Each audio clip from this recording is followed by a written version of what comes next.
coucou à toi. Merci d'être la première personne connectée sur mon direct ce soir. J'ai l'impression de te faire fuir. Ne vois-tu pas que de toi, plus de toi, j'ai envie. Moi contre toi et moi, un jour ça va coller. Coucou. Tu sais de toi, je ne peux plus me décoller. Je me suis ancrée à ton bord, je ne peux plus me décoller. Dis-moi contre toi et moi, un jour ça va coller. Je ne suis pas sourde, j'ai compris tes détours. À pas de velours, je te vois, tu te défiles. Quoi que tu en dises, je sais que je suis ta hantise. Si tu le désires, je reprendrai ma vie. Et je dois te dire quand même que je Je vous adore, les touristes.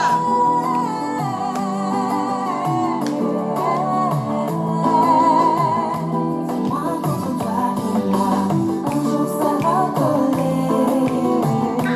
Chérie, tu sais de toi, je ne peux plus me décoller. Je me suis ancrée à ton bord, je ne peux plus me décoller. Dis-moi contre toi et moi, un jour ça va coller. Prends-moi dans tes bras et dis-moi que tout ira bien. Puisque dans tes bras tu m'accueilles, mais il ne se passe rien. Une lueur d'espoir donne-moi et tout ira bien. Je veux me donner à toi, tu sais. Prends-moi dans tes bras et dis-moi que tout ira bien.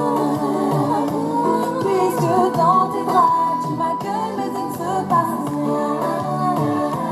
Une lueur d'espoir donne-moi et tout ira bien. Je veux me donner à toi, tu sais. Je veux me donner à toi, tu sais. Je veux me donner à toi, tu sais. Je veux me donner à toi, tu sais. Dis-moi contre toi et moi, un jour ça va coller. Chérie, tu sais de toi, je ne peux plus me décoller. Je me suis ancrée à ton bord, je ne peux plus me décoller. Je veux me donner. Dis-moi contre toi et moi, un jour ça va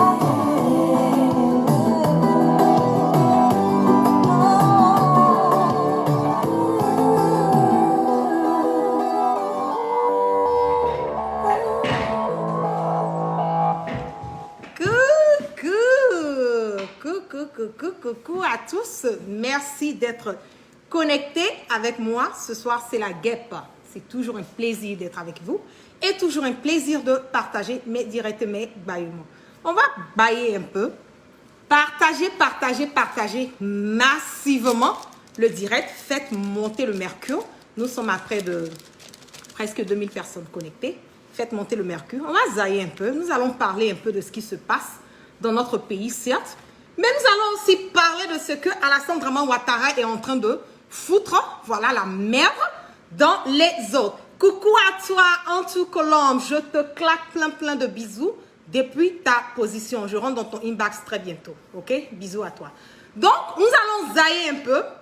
Nous allons parler de Alassane Draman Ouattara, de la merde qu'il est en train de faire au niveau du Mali, de la merde qu'il est en train de faire au niveau de notre pays. On va décortiquer ce sujet parce que l'heure est grave. Nous avons un président qui n'arrive même pas à gérer la situation politique de son pays, mais qui a la force et le courage de vouloir sortir et aller parler dans des problèmes qui ne lui regardent pas. Je vais d'abord commencer par parler de ce qui se passe pour des personnes qui ne sont pas au courant. Faites monter le mercure. De ce qui se passe en ce moment et à cet instant T sur le plan international dans les autres pays. Et je vais vous parler aussi de ce qui est en train de se passer en ce moment et à cet instant T aussi dans notre pays. D'abord, je vais commencer par la Guinée-Bissau. La Guinée-Bissau a élu son président du nom de Umaru Sissoco, mais Alassane Draman Ouattara avait l'ancien premier ministre du nom de Simos, voilà, Pereira, voilà ce monsieur, qu'il voulait à tout prix installer au niveau de la Guinée-Bissau. Il a même essayé de armer ce monsieur, pardon. Il a même essayé de faire un coup d'état militaire contre le président de la Guinée-Bissau du nom de Umaru Sissoco. Et il a même financé l'ancien premier ministre que lui, Alassane Draman Ouattara, supportait, à emmener des personnes à faire des masses, comment on appelle, de protestations, tout dans la zone de la Guinée-Bissau.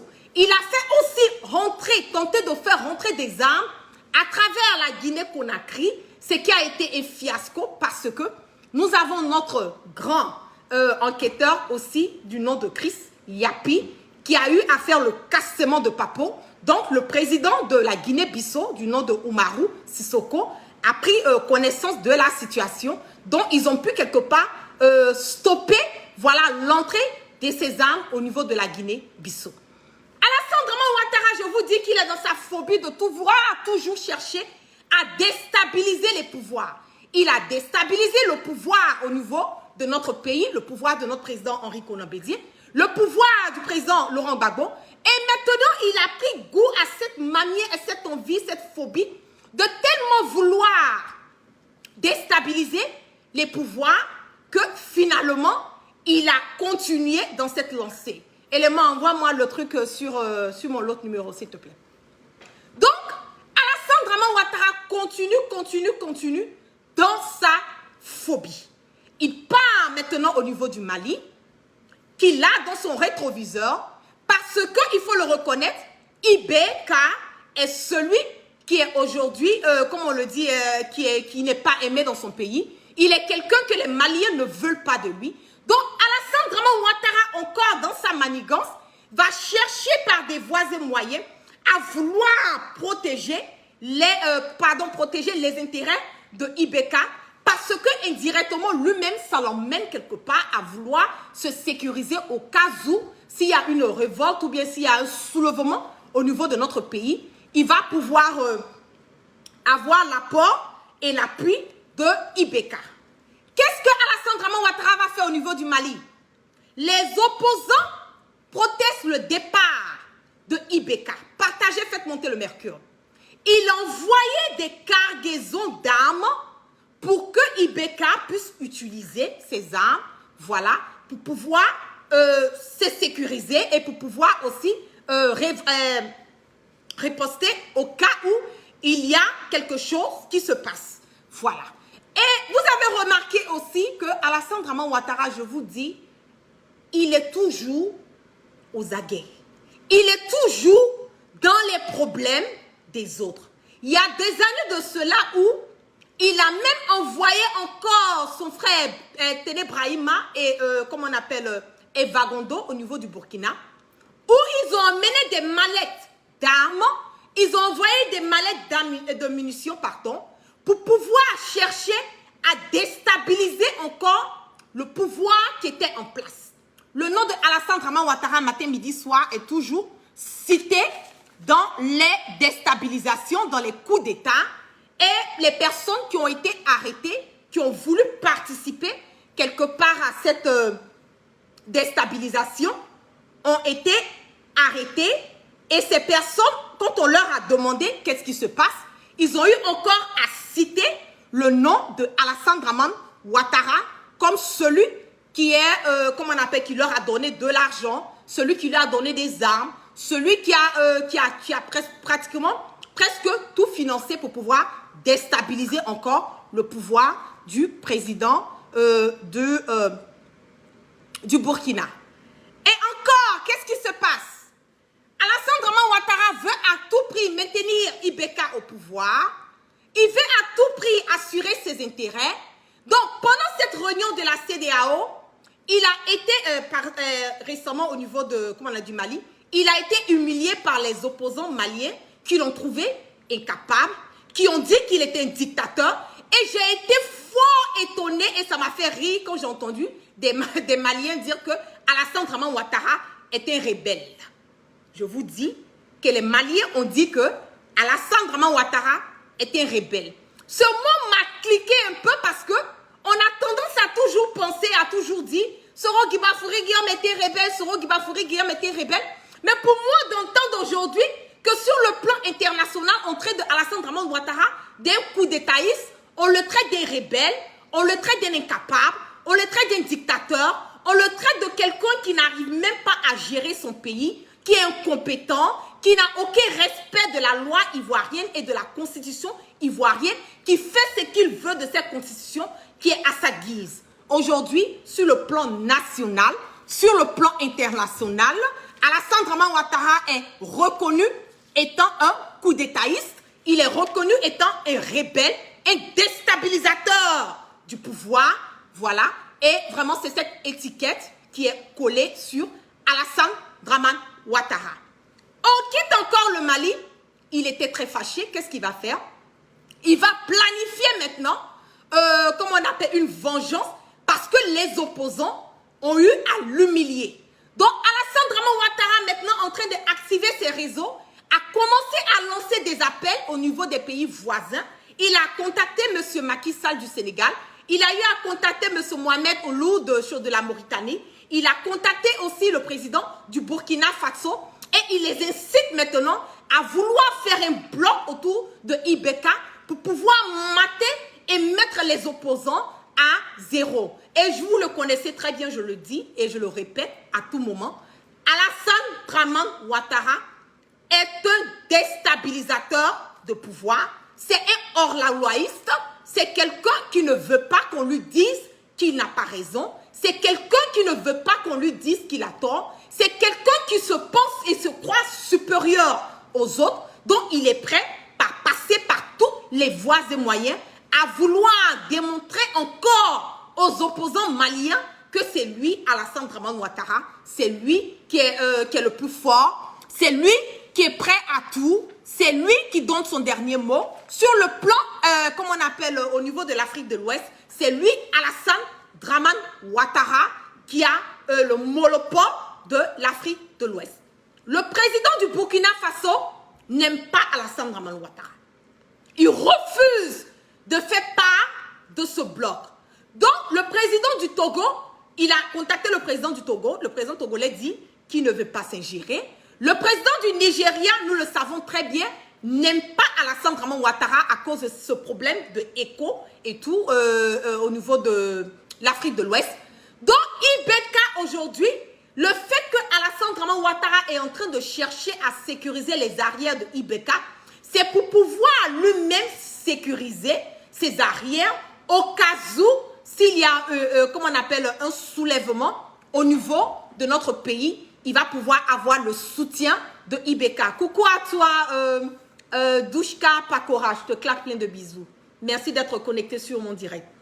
Donc, Ado a appelé maintenant Macron pour que Macron puisse intervenir.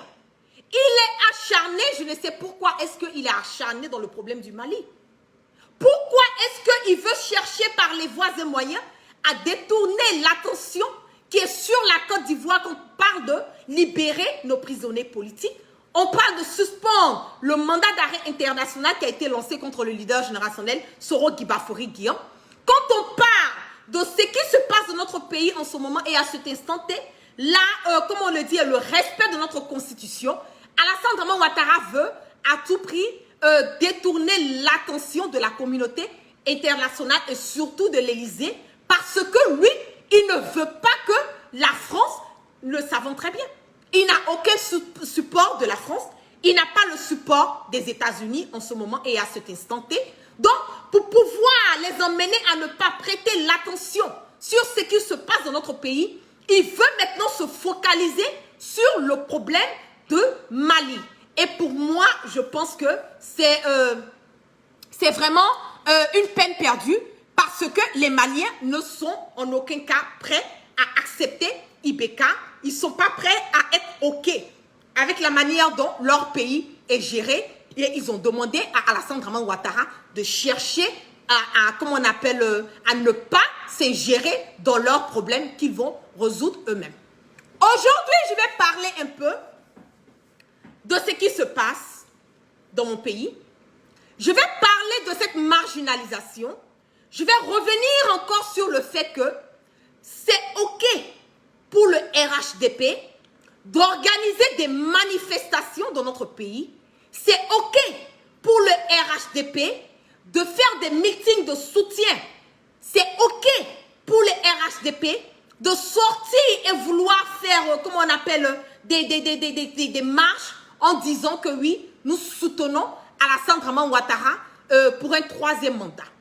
Mais dès l'occasion que les opposants cherchent par les voies et moyens à vouloir sortir et faire des marches, on leur empêche sous prétexte que nous sommes en ce moment dans une histoire de Covid-19 dont ce n'est en aucun cas pas propice et ce n'est en aucun cas pas idéal pour les Ivoiriens de s'adonner à des manifestations de plus de 200 personnes. Je vais vous montrer rapidement ici des photos que j'ai reçues et j'ai été choquée, si je peux le dire. J'ai été très surprise.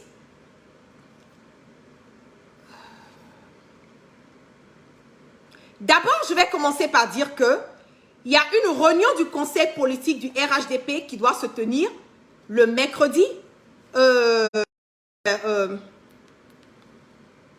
aujourd'hui, voilà, au niveau de Sofitel. Et là, ils sont en train de, voilà, les photos qui se tiennent, voilà.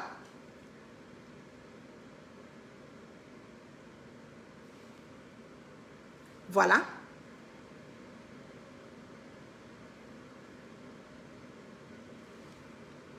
Je vais vous montrer au niveau de Sofitel. Voilà. Et de vous à moi, est-ce que cette manifestation est une manifestation de moins de 200 personnes? Je ne pense pas. Aujourd'hui, je me rends compte qu'Alassane Dramane Ouattara se fout des Ivoiriens. J'ai l'impression qu'Alassane Dramane Ouattara se fout des opposants. J'ai l'impression qu'il est arrivé, il est temps pour nous partager, faites monter le mercure. J'ai l'impression qu'il est temps pour nous aujourd'hui de prendre notre destin en main. Parce que si nous ne prenons pas notre destin en main, Alassane Dramane Ouattara n'est pas prêt et n'est prêt en aucun cas à vouloir respecter ses dires. Il n'est pas prêt à pouvoir respecter la Constitution et il n'est prêt en aucun cas à laisser les opposants sortir et manifester leurs droits et leurs devoirs, qui est cette liberté d'expression, d'appartenir à n'importe quel parti politique de leur choix et de dire aussi non, nous ne voulons pas de ce 3e mandat. Pour moi, je pense, parce que j'ai eu les échos, qu'il y a le FPI qui est en train de préparer une, comment on appelle, une marche, une manifestation pour sortir et dire non au 3e mandat. Je vous encourage, mes frères du FPI, les gars. J'encourage les soroïstes. J'encourage comment on appelle, mes frères du PDCI à sortir et soutenir les frères Gore dans leur manifestation. Parce qu'aujourd'hui, nous sommes arrivés à un certain stade. Nous avons besoin d'unir nos forces. Nous avons besoin de faire un bloc. Nous avons besoin de nous rassurer que nous venons un et nous venons en une seule personne pour chasser Alassane Dramane Ouattara. Aujourd'hui, ce n'est pas une histoire de dire je suis forcément soroïste. Ce n'est pas une histoire de dire je suis un gore. Ce n'est pas une histoire de dire je suis PDCI. Quand les soroïstes sortent, nous supportons les soroïstes. Quand les gores sortent, nous supportons les gores. Quand le PDCI sort, nous supportons le PDCI. Parce que c'est la seule et l'unique manière pour nous aujourd'hui, famille ivoirienne, de pouvoir emmener ce changement et crier haut et fort que nous ne voulons pas de ce 3e mandat. Que nous ne sommes pas OK avec ce 3e mandat et que Alassane Dramane Ouattara doit respecter la Constitution qui ne lui permet pas de briguer un troisième mandat. Nous avons besoin de sortir parce que c'est l'unique et la seule manière pour nous aujourd'hui de pouvoir nous faire entendre. Est-ce que nous allons accepter encore que le RHDP fasse des manifestations dans le pays, partout, quand ils veulent, comme ils veulent, et nous les Ivoiriens, les opposants, nous sommes là, nous allons regarder cela et nous sommes empêchés de sortir et hausser nos voix? Je pense que la seule et l'unique manière pour nous aujourd'hui, c'est dommage, c'est de sortir dans les rues. Je m'en gabasse de la personne qui va dire atteinte à l'autorité publique ou quoi. Je m'en gabasse de ça. Parce que Alassane Dramane Ouattara est quelqu'un qui n'a pas honte. Excusez-moi pour le terme, mais c'est ce qui est là. Alassane n'est pas prêt à partir. Alassane Dramane Ouattara ne va pas changer sa posture. Alassane Dramane Ouattara est le mal et la gangrène et le cancer de notre pays. Si nous ne nous lèvons pas, si nous ne faisons pas un bloc, si nous ne sortons pas arriver un moment dans les rues pour hausser nos voix, comme ils le font dans le Mali, nous aurons nos yeux que pour pleurer. Nous n'allons pas pouvoir nous plaindre après. Parce que ce n'est pas quelqu'un d'autre qui va sortir et faire nos palas pour nous. Hein. C'est nous les Ivoiriens. Il est temps pour nous de prendre notre destin en main. Il est temps pour nous d'imposer ce changement. Il est temps pour nous de montrer à Alassane Dramane Ouattara que la Côte d'Ivoire, c'est pour tous les Ivoiriens, sans distinction. Aujourd'hui, comme on le dit, j'ai mal au cœur de savoir que mon président, Laurent Gbagbo, on refuse de lui donner son passeport ivoirien. De vous à moi. Alassane Dramane Ouattara est plus ivoirien que Laurent Gbagbo. Ce n'est pas le président Laurent Gbagbo qui a donné le passeport diplomatique à Alassane Dramane Ouattara. Est-ce pas le président Laurent Gbagbo qui a donné le passeport diplomatique à la mère de Alassane Dramane Ouattara pour qu'elle puisse aller se faire soigner en France sous les charges du gouvernement? Et aujourd'hui, Alassane Dramane Ouattara refuse de donner le passeport. On ne peut pas refuser de donner un passeport à un citoyen ivoirien. Même un fou, il a droit à un passeport. Même un prisonnier, il a droit à un passeport. Même un malade, il a droit à un passeport. Le passeport n'est pas supposé être, comme on le dit, un bien privé de Alassane Dramane Ouattara. Tout Ivoirien a droit à un passeport ivoirien s'il remplit les conditions de pouvoir atteindre, pouvoir, comment on peut le dire, avoir ce passeport. Le président Laurent Gbagbo se voit refuser son passeport ivoirien parce que Alassane Dramane Ouattara aujourd'hui ne veut en aucun cas qu'il y ait une réconciliation dans notre pays. Et je le dis haut et fort, nous ne pouvons en aucun cas parler de réconciliation tant que nous avons encore des exilés politiques. Nous ne pouvons pas parler de réconciliation tant que nous avons des prisonniers politiques dans notre pays. C'est impossible. C'est impossible. On ne peut pas avoir des opposants emprisonnés. Et quand je parle de prisonniers politiques, je ne fais pas de comment on le dit, un prisonnier politique est prisonnier politique. Pour moi, que tu sois FPI, que tu sois PDCI, que tu sois Soroïs, prisonnier politique est prisonnier politique. Et tant que nous avons des prisonniers politiques dans notre pays, nous ne pouvons en aucun cas parler de réconciliation. C'est ça qui est la vérité. Et Alassane Dramane Ouattara n'est pas prêt à partir à cette réconciliation. Nous avons besoin de mettre ce monsieur dos au mur. Nous avons besoin de sortir dans les rues. Nous avons besoin de hausser nos voix.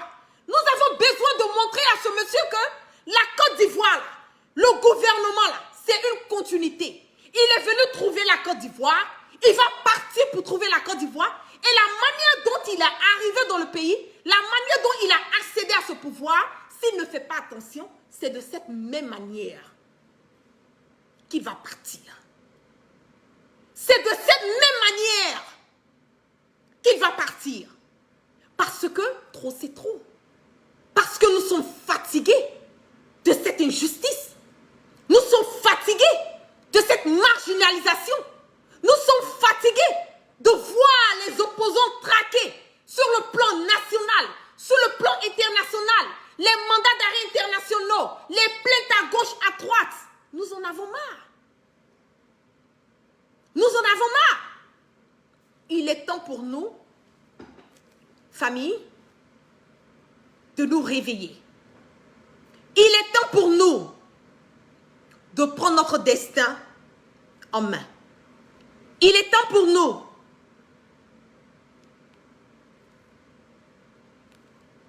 de chercher à comprendre ce qui se passe. Je viens de recevoir voilà, un message qui me dit qu'il paraît que le président Laurent Gbagbo aura son passeport et d'autres documents administratifs. Et il y a eu un communiqué du ministre Sidi porte-parole du gouvernement après le conseil des ministres d'aujourd'hui. Donc, on attend voir si le passeport du président Laurent Gbagbo va être donné. On attend voir s'ils vont accepter que les opposants puissent sortir dans les rues. On attend voir s'ils seront équitables dans leurs faits et gestes, parce qu'aujourd'hui, il faut le reconnaître, c'est le RHDP qui a le monopole. C'est eux qui ont le droit de sortir malgré le Covid-19. Mais du moment où un opposant sort, où un opposant ose sa voix, où les opposants sont prêts à vouloir faire, comme on le dit, des marches, on refuse sous prétexte que nous sommes dans une traversée du Covid-19. Mais nous n'allons pas continuer dans ça. Nous ne sommes pas prêts à, comme on le dit, à continuer dans cette lancée. Et je pense qu'il est temps vraiment pour nous les Ivoiriens de comprendre que la Côte d'Ivoire, c'est pour tous les Ivoiriens. La Côte d'Ivoire, il n'y a pas... Alassane Draman Ouattara n'aime pas la Côte d'Ivoire plus que le président Laurent Gbagbo. Alassane Draman Ouattara n'aime pas la Côte d'Ivoire plus que le leader générationnel Soro Guibafori Guillaume. Alassane Draman Ouattara n'aime pas la Côte d'Ivoire plus que le président Henri Konan Bédié. C'est ça qui est la vérité. La Côte d'Ivoire est pour tous les Ivoiriens sans distinction comment on appelle, d'ethnie. Tous les Ivoiriens. Et si c'est pour tous les Ivoiriens, on ne peut en aucun cas empêcher un Ivoirien de hausser sa voix. Et il est grand temps pour Alassane Draman Ouattara de comprendre que nous sommes arrivés à un certain stade. Ce sera pour son intérêt et dans son intérêt de chercher quelque part à respecter cette constitution qui lui dit qu'il ne peut pas, voilà, faire un troisième mandat, qu'il ait la force et le courage de léguer, voilà, à quelqu'un d'autre. Mais lui, Alassane Draman Ouattara, ne peut en aucun cas faire un troisième mandat. Voilà, c'est ça qui est la vérité. Ce n'est pas la guerre qui le dit, c'est la constitution ivoirienne qui ne lui permet pas. Donc ce n'est même pas une question de dire que je veux le faire, c'est une question de tu ne peux pas le faire. Donc avec tout ce qui se passe aujourd'hui, des personnes comme Kandja en train de pleurer matin, midi, soir sur, comment on appelle, les réseaux sociaux en disant que oui, voilà, elle demande à ce qu'Alassane fasse un troisième mandat. Madame, je suis désolée, Alassane Draman Ouattara ne peut pas faire un troisième mandat parce que la Constitution ne lui permet pas. Si la Constitution lui permettait de faire, il allait le faire, mais on ne lui permet pas, donc il ne peut en aucun cas faire un troisième mandat. Donc aujourd'hui, moi j'incite et je dis aux opposants du FPI, bravo à vous, kudos à vous, je suis de cœur avec vous, sortez massivement. Et aussi j'invite les soroïstes, j'invite les gens du PDCI, j'invite tous les Ivoiriens aujourd'hui qui pensent, qui ont le bien-être de la Côte d'Ivoire à cœur, à sortir et soutenir n'importe quel parti politique qui sort pour hausser sa voix et pour dire non à ce troisième mandat qui est anticonstitutionnel. Sur ce, merci à tous ceux qui sont restés connectés avec moi ce soir. Que la grâce de Dieu soit sur tout un chacun. Que Dieu dans sa miséricorde pardonne toujours nos péchés et qui nous emmène le sens du discernement. Excellente soirée à tous. On va toujours ce roman. Adhérez-vous au GPS parce que c'est la seule manière et l'unique manière pour nous de pouvoir acquérir tous les changements dont nous avons besoin, tous les changements que nous implorons. Sur ce, prenez soin de vous et n'oubliez surtout pas de hausser votre voix. Continuez à hausser vos voix et soutenons, voilà, nos frères opposants, peu importe, à pouvoir les aider à hausser leur voix, à sortir et à démontrer par A plus B que la Côte d'Ivoire, c'est pour tous les Ivoiriens. La Côte d'Ivoire n'est pas un bien privé et la Côte d'Ivoire n'est pas le bien privé de Alassane Dramane Ouattara. Je vous claque plein de bisous et aussi, on part toujours Soroma. Peace and love.